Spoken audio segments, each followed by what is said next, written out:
The Alaska summit did happen. Donald Trump and Vladimir Putin met behind closed doors. And yet no one outside that room knows what was really discussed. There were no transcripts, no meaty press conference, just a couple of carefully chosen adjectives, productive and constructive. And yet, if you looked at the map and the politics before wheels touched tarmac, the outcome was almost baked in. Russia wants to keep what it grabbed. Ukraine refuses to surrender even an inch. Trump, ever allergic to looking weak at home, can't offer concessions that smell like capitulation. So the big mystery isn't a mystery at all. It's the predictable math of incompatible goals. Start with Putin's endgame. For the Kremlin, sitting at any table that doesn't lock in battlefield gains is the PR equivalent of waving a white flag. The minimum objective is obvious. Enshrine control over Crimea and large parts of the Donbass, secure relief from sanctions, and reopen doors to global finance. In plain English, Moscow wants the world to bless a new status quo. But blessing a land grab is exactly the line Ukraine and much of Europe refuse to cross. If Kyiv signs away territory, it doesn't just lose land. It rewrites the rules of deterrence for a generation. No leader wants that on their signature page. Now place Trump across the table. He doesn't just want an agreement, he wants a beautiful deal, the kind you can sell at a rally as proof that only he could end this war. Yet the optics are a minefield. Help Putin bank his gains, and you're accused of selling out an ally. Push too hard, and you're the guy who flew to Alaska for a handshake and a headache. That's why he keeps drawing the same bright line. No one negotiates for Ukraine. Zelensky has to decide. It's a shrewd political shield at home, but it also means nothing real can be signed if Kyiv isn't ready to sign it. End of story.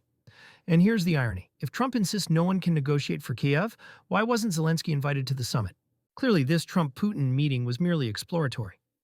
Which brings us to the missing chair at the table. Ukraine wasn't in the room. Zelensky has repeated the same message so often it might as well be engraved on the presidential desk, not 1 inch to the occupiers. If that's your starting point, any private understanding between Washington and Moscow is just theater. You can pose for the cameras, but you can't move chess pieces when the other player hasn't even sat down.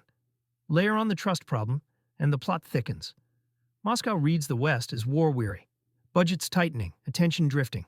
Washington and European capitals read Putin as a master of the stall, happy to talk while factories hum, shells are stockpiled, and lines are tested. With suspicion that thick in the air, any sheet of paper labeled peace would arrive dead on arrival. Signatures don't mean much if both sides assume the other is buying time. So what did the world actually watch in Alaska? Not a peace deal, but a strategic taste test. Trump tried to demonstrate that he's the indispensable dealmaker who can get Putin to show up.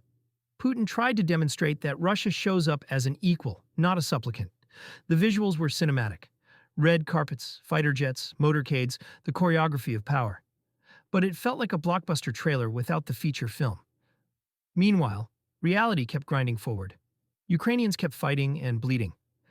European governments kept balancing solidarity with sticker shock. And far away from the cameras, China kept buying discounted Russian oil and smiling all the way to the refinery. If there's a single lesson to take from Alaska, it's that the distance between the sides remains a mile wide. Putin's minimum ask looks like Ukraine's maximum red line. Trump can't concede what Kyiv won't, and Kyiv won't concede what Moscow demands. That's not a recipe for a breakthrough. It's the blueprint for more circling, more messaging, more carefully staged moments that change nothing on the ground.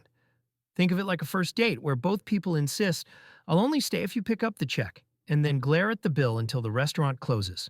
In the end, nobody pays and everybody leaves with a story that makes them look good. The question now is whether Alaska was merely the opening act, an icebreaker before real bargaining begins, or whether it will be remembered as the summit of endless coffee and no signatures. If circumstances shift, battlefield momentum, domestic politics, economic pressure, doors could crack open. Until then, expect more choreography, the same headlines, and a familiar refrain. Productive, constructive, and conspicuously inconclusive.